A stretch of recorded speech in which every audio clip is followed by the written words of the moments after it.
Gabtali model ডেডিকেয়ার এবং Shihab tutorial private centre. এখানে আমাদের যে হচ্ছে বেসিকটা সেখানে বেসিকের উপরে ভিত্তি করে কিন্তু আমরা নিজেরাই শিক্ষার্থীরাই এই অঙ্কটা হচ্ছে সলভ করতেছি। গাবতলী সরকারি বালিকা উচ্চ বিদ্যালয়ের নবম শ্রেণীর শিক্ষার্থী।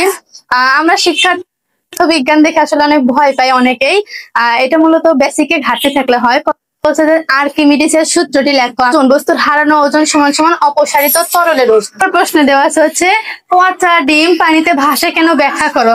তো আমরা জানি কোন বস্তুর ওজন, কোন বস্তুর ঘনত্ব যদি হচ্ছে পানির ঘনত্বের থেকে কম হয় তাহলে বস্তুটি পানিতে ভেসে থাকবে। পচা ডিমের ঘনত্ব হচ্ছে পানির ঘনত্ব থেকে কম, এই কারণে পচা ডিম হচ্ছে মূলত পানিতে ভেসে থাকে। নাম্বার বি গ, আমরা প্রথমে ভিটা বের করব, অর্থাৎ গোলকের আয়তন বের করব। ভি সমান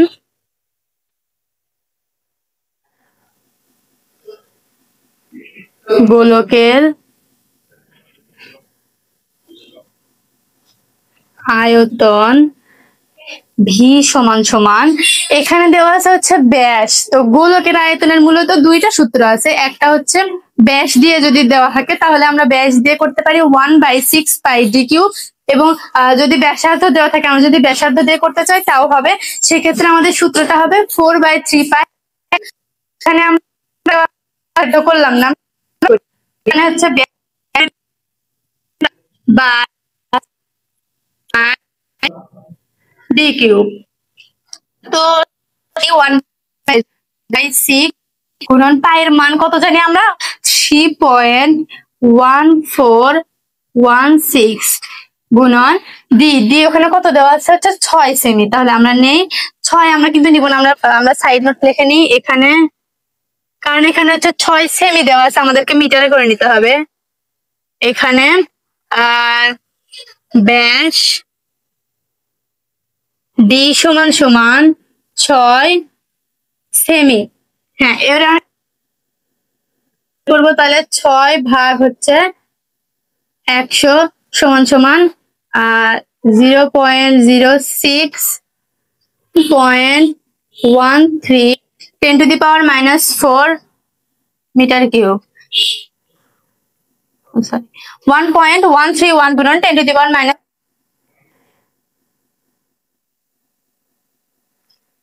ঘনত্ব রো সমান সমান এম ডিভাইডেড ভি। এখানে এম কত, এম দেওয়া হচ্ছে 500 গ্রাম। আমরা সাইড নোটটা করে নেই যে এখানে ভর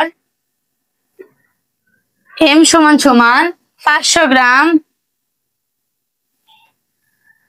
তো এটাকে কেজি করে নিলাম 0.5। এখানে হচ্ছে এম এর মান হচ্ছে 0.5 কেজি পাইলাম, আর ভি কত পাইছি 1.131 গুণন 10⁻⁻4। তো এটা KG per metre cube, KG per metre cube. F2 divided F1 সমান সমান A2 ডিভাইডেড A1, বা আমরা বের করতেছি হচ্ছে F2। তাহলে F2 গুণন, আর গুণ করে দিই F2 গুণন A1 সমান সমান A2 গুণন F1, বা আমরা F2 টা বের করতেছি, F2 টা এ পাশে রাখবো, সমান সমান দিয়ে হচ্ছে A1 টা এ পাশে বার করে দিব। তাহলে এটা এই পাশে গুণ আকারে আছে, ওই পাশে ভাগ আকারে যাবে। A2 গুণন F1 ডিভাইডেড A1। তাহলে এবার আমরা মানগুলা বসাবো, রাশি পরিচিতি দিই।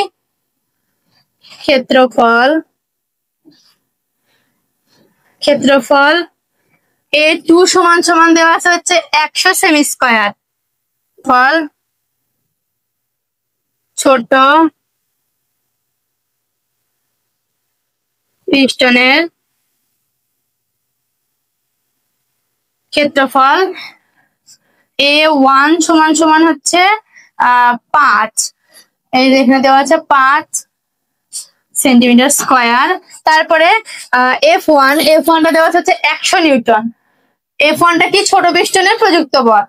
তাহলে ছোট F1 সমান সমান কত দেওয়া আছে 100 নিউটন, এই যে পাশে 100 নিউটন। তাহলে 100 নিউটনের প্রযুক্ত বল F2 সমান সমান হোয়াট। তো F2 বের করতেছে, মানগুলো বসায়। A2 দেওয়া আছে হচ্ছে 100 গুণ F1 টা হচ্ছে 100 ডিভাইডেড এই A1 টা হচ্ছে 5000 2000 নিউটন। A1 L1 সমান সমান A2 L2 A1 গুণন L1 ডিভাইডেড A2। তাহলে আমরা W2 সমান সমান F2 আর L2 এর মান পেয়ে কাজের পরিমাণ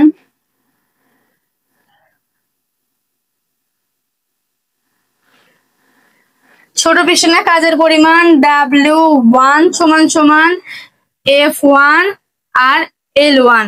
ছোট পিস্টনের প্রযুক্ত বল ওখানে দেওয়া আছে 100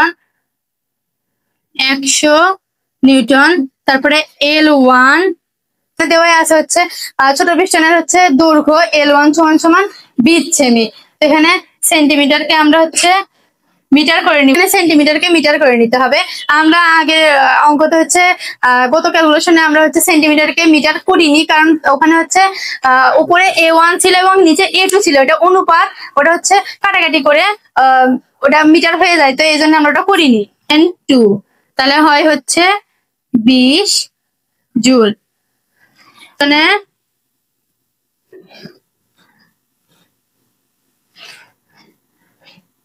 কাজের পরিমাণ হচ্ছে W2 সমান সমান F2 L2।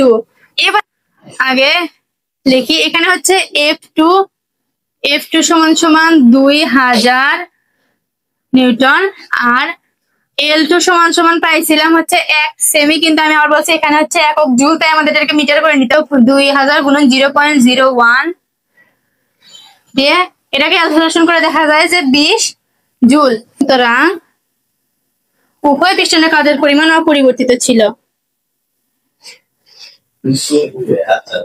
উভয় পিস্টনে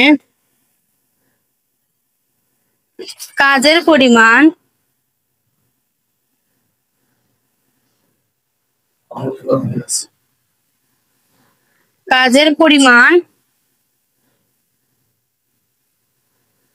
অপরিবর্তিত ছিল।